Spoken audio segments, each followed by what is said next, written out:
Hundreds of people go missing every day, and while some are never found, some people return in the creepiest ways.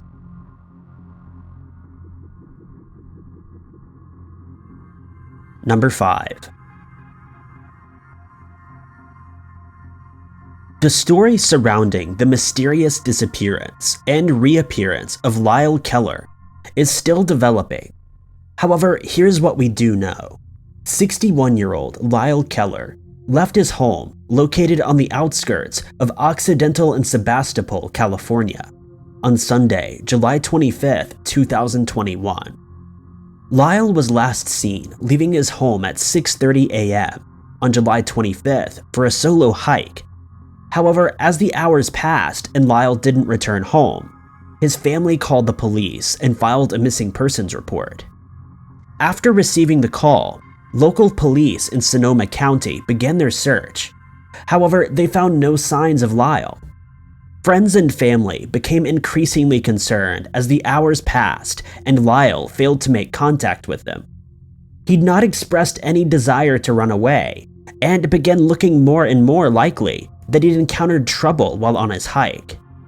Miraculously, just 2 days later, the case was solved, with the Sonoma County Sheriff's Office commenting that they had successfully located Lyle Keller on July 27, 2021. The Sheriff's Office released a statement claiming that Keller had been found at 2:30 p.m. near a pond on private property. Keller is currently in the hospital receiving treatment for his injuries, and the Sonoma County Sheriff's Office have stated that they will not be making any further comments at this time.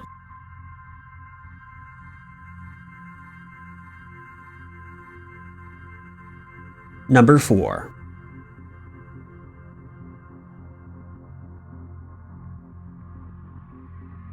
"25-year-old Andrew Devers of Seattle, Washington, decided to take a day hike and get away from the hustle and bustle of the big city. According to his girlfriend, Andrew left his home on June 18, 2021, headed for Middle Fork Trail near Twin Falls, located in Snoqualmie National Forest. Andrew was by no means an experienced hiker. The only supplies he had taken with him was a bottle of water and 2 cans of Mountain Dew, and he'd only completed a handful of hikes in recent years. At some point along the Middle Fork Trail, Andrew veered off the path and quickly became lost. He told ABC News, quote, "This is my first hike where the path wasn't necessarily set and super clear. Other ones are a lot wider and a lot more obvious on what the path was. This one was just, there were legitimately some areas where it's really skinny and you have to shove your way through some trees. I wasn't really thinking about it much. I just went on with what I thought was the trail. And after 45 to 50 minutes of being in my own head, I looked back and there was no trail anymore." When Andrew failed to return home, his girlfriend raised the alarm and alerted authorities to the fact that Andrew was missing. The King County Sheriff's Office, along with the Snoqualmie Park Rangers, launched an investigation and began searching the forest for Andrew. However, as the days passed, there was no sign of him, and the outlook began to look bleak. The odds of a missing person returning is slim. However, Andrew defied all the odds, and after 9 days, he was successfully located near North Bend's Middle Fork trailhead. Andrew was found by 2 runners after he managed to drag himself upstream and towards a populated area of the forest. The King County Sheriff's Office had put out tweets and Facebook posts advising people in the area to be on the lookout for him. Andrew told reporters that he survived on red berries and river water, and shortly after he was found, he was taken to a nearby hospital to recover. He has also expressed wishes to become a search and rescue volunteer, so he can pay it forward and help other missing people like him.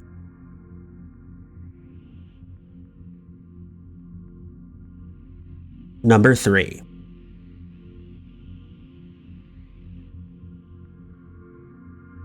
When a loved one goes missing, their friends and family cycle through a range of emotions as they try to make sense of the situation. Families of missing persons never give up hope that one day they'll walk through the front door again and that everything will go back to normal. However, for the Hoagland family, when the patriarch of the family, Richard Hoagland, went missing, he left behind a trail of destruction. On February 10, 1993, Richard Hoagland made a frantic phone call to his wife, Linda, while she was at work, telling her that he was on his way to A&E and that he would call her back as soon as possible. In a state of shock, Linda left work, collected their 2 children, and rushed back home. However, when she returned home, something felt amiss.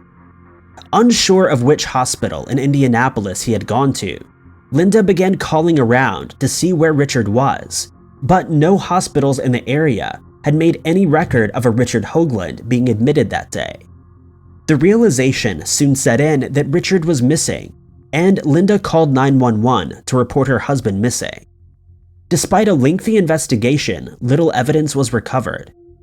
In the months following Richard's mysterious disappearance, his car was found abandoned at the Indianapolis International Airport. The kicker was that Richard's passport was still at home. Again, there were no records of a Richard Hoagland departing from the airport on February 10, 1993, and the investigation was back to square one. Richard had left all of his personal belongings at home with Linda, commenting to ABC News, quote, "His toothbrush was still there. He didn't pack any clothes. It was cold. It was in February and he didn't take a coat." Linda wouldn't hear from Richard until July of 1993, when he sent 2 birthday cards to their children, which read, quote, "Maybe sometime soon we will get to see each other. I bet I won't even know you. It's been so long. Mind your mother. Bye, Dad." For decades, the disappearance of Richard Hoagland remained cold, and in 2003, he was declared dead in absence. That was until 2016, when Richard defied the odds and became a missing person who was found alive years later. After he disappeared in 1993, Richard began living under the name of Terry Szymanski, who'd passed away in 1991 after stealing his death certificate from his father, who lived in Florida. Richard had fled to Florida and was renting a room from Terry's father, and this was how he was able to obtain the certificate.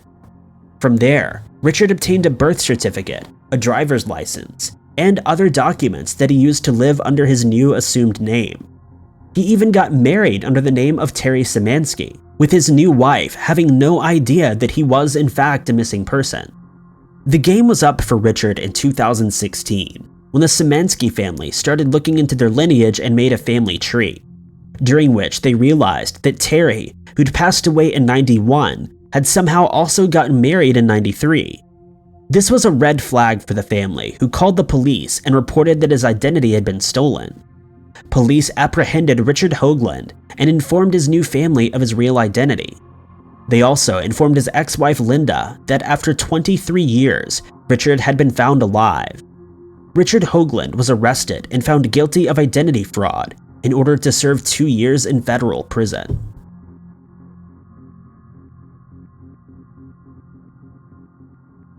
Number 2.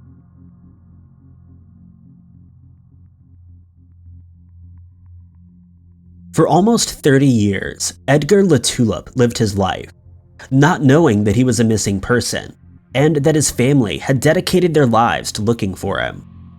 In 1986, when he was just 21 years old, Edgar vanished from a hospital in Kitchener, Ontario, without a trace.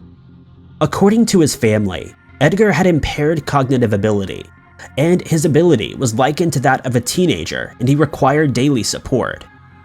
In 1986, Edgar was placed in the hospital, following a lapse in his mental health. Not soon after, Edgar left the hospital and boarded a bus headed for Niagara Falls. He had no luggage and no personal items, and authorities believed he sustained a head injury somewhere on the trip that caused him to have amnesia. Edgar's parents quickly realized he was missing and got in contact with the authorities.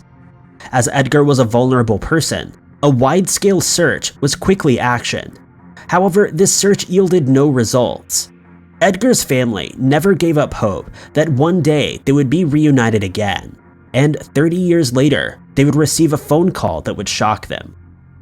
3 decades later, Edgar's mother received a phone call that she'd been waiting for. On the other end of the line was the police, telling her that her son, Edgar Latulip, had been found alive and well, living in St. Catharines, Ontario. Edgar had made his way to St. Catharines, Ontario after losing his memory, and had been living under a different name. As he got older, parts of his memory began coming back to him, and in 2016, he approached a social worker, telling her that he thought he might be Edgar Latulip. When the social worker put his name into Google, she found news reports and statements appealing for any information about Edgar Latulip, who was reported missing in 1986. The social worker contacted the police and found a DNA test that confirmed that the man living in St. Catharines was the missing Edgar Latulip. Edgar has since been reunited with his family and is now working to rebuild his life.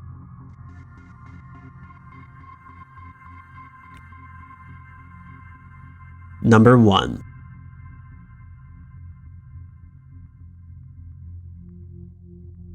The disappearance and reappearance of Sherry Papini is one of the strangest cases of a missing person found alive in recent history. On November 2nd, 2016, 34-year-old Sherry Papini left the home that she shared with her husband and 2 children in Redding, California, to go on a brief jog along Sunrise Drive.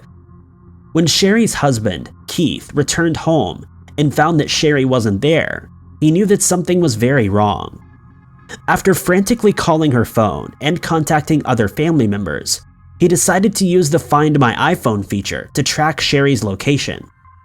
According to Find My iPhone, Sherry's phone was last pinged at the intersection of Sunrise Drive and Old Oregon Trail. Knowing that this was not far from their house, Keith set off in search of his wife. However, when he got there, all he found was her phone and her headphones. There was no sign of Sherry and no sign of what could have happened to her. Panicked, Keith called 911 and reported his wife missing, and an investigation was opened. Initially, police believed that Keith may have had something to do with Sherry's disappearance. However, he was quickly cleared and the investigation moved on. It wouldn't be until November 22nd, 2016, 20 days after Sherry vanished, that she would miraculously be found alive on a rural road in Yolo County, California. Sherry managed to get herself to safety and flag down passers-by, telling them that she was Sherry Papini and that she had been kidnapped.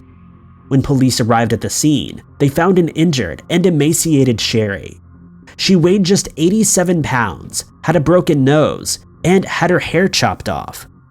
After Sherry was treated for her condition, she told police that she had been kidnapped by 2 Hispanic women driving a dark SUV. She told them that they held her captive for 22 days, and on the morning of November 22nd, 2016, they released her on the rural road in Yolo County. Despite an exhaustive investigation, the 2 women that Sherry claims were responsible have never been found. Although investigators did recover male DNA from her that did not match her husband, Keith. This has led many to doubt the story of Sherry being abducted by 2 women. The investigation is still open, however, but no further comments have been made by the Shasta County Sheriff's Office. Thank you guys so much for watching. If you liked this video, be sure to hit that like button. Also, don't forget to subscribe and click that notification bell to keep up to date with all of our future uploads. But I've been Ty Knotts, and I'll catch you guys in the next video.